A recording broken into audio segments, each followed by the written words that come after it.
So YouTube's algorithm has told me that only 23% of you guys make it to the last 10 seconds of my video, where I'd like to believe you're missing the most important part of the video. So I'm going to give the advice in the beginning of the video instead of the end. Black people, stop calling the police.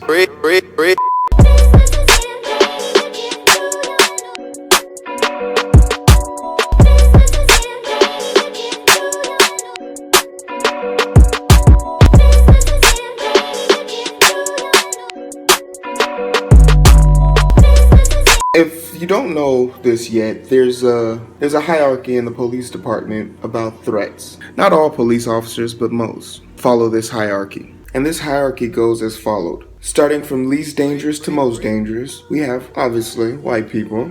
We have white people with weapons. We have Asians. We have Mexicans. We have black people. We also have terrorists. And then last but not least, black people. Big, sexy, educated black people. It baffles me that people still want to call the police, especially in the day and age that we're living in, where you know inherently if there's not a bigger issue other than the situation going on, they're not there to help you. And once again, this goes with the biggest grain of salt you can find in your kitchen. This doesn't speak for all officers, but for the most part, history doesn't lie because it's already happened, and the present is an observation of what's to come, and the future is what's going to happen. Here we have a situation right here in my working area, Fort Worth, Texas, where we have an officer who has zero interest in being a civil servant. This officer was called out to assist a woman and her child after her neighbor physically assaulted a 7-year-old. In any world that this happens, you think that this man is going to at least be questioned at the bare minimum, restrained and arrested, but in Fort Worth, Texas, you be a fool, and not only a fool, ill-advised to call the police if you ever need help. For if there isn't a fire, a 12-car pileup, a tornado, or an ISIS member running around, clearly the Fort Worth Police Department's officers have been trained to go in and subsidize or even minimize or even, dare I say, tame the more aggressive party. But was she really the more aggressive party, or was his body language there to help persuade her into a more aggressive tone? We're talking to a lady who has had her son physically assaulted and now is being questioned on the way she parents her children. And then to top it off, he is escalating the situation by antagonizing her about this. If this officer was in her place, he probably would have already shot this neighbor. And you know, since he's only a level 2 on the threatening scale, when the police got there, they probably would have took him to Burger King. I mean, they've done it before. But let's stay on task. The reason why this officer was called here was to investigate a situation and preemptively arrest the person who assaulted an individual in the community, but instead he ends up arresting the mother and daughter. How does this happen? Let's take a look at the history. Here we are,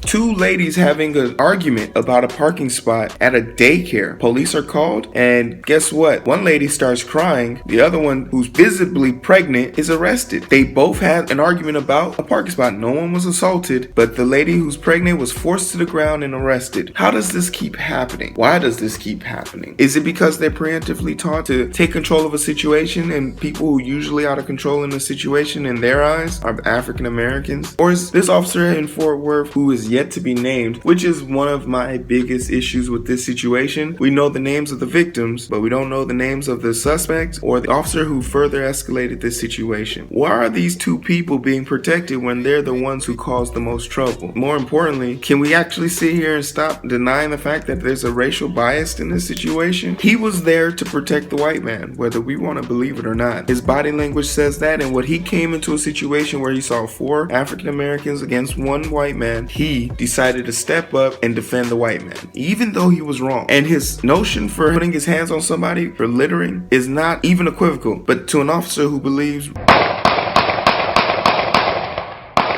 a man running away from them is an endangerment to them and requires 5 bullets to the back. If you are black, you have to really think about how and when to call the police. In retrospect, seeing this altercation go down, after hearing about a man put their hands on their child, it would have been better off or better suited for the woman to find another man to come and handle this situation, because obviously the result still was the same. The guy would have come there, he would have probably had words in exchange, and it would have escalated, and maybe an altercation would have taken place place, or maybe it would have been resolved man to man. Either way, the worst case scenario is that an officer comes and escalates the situation. That's the worst case scenario with the worst possible action the parents could have taken. But here they are taking the appropriate approach, staying calm, calling an officer, and waiting for the officer to get there, and they were still arrested. So it begs the question, if you're going to call the police, might as well call them when they're absolutely needed. I'm gonna start coming up with a list of reasons for a black person to call police. This is not a definitive list, but let's just start off on a small scale. 1, if you're dying, because you're already dead, so they can't kill you. 2, car accident, because you need their police report to file your insurance claim. 3, if there's someone more threatening than you on the threatening hierarchy list attacking you, and that would have to be an ISIS member. And you know, if an ISIS member is after you, I don't know. That's a tough one.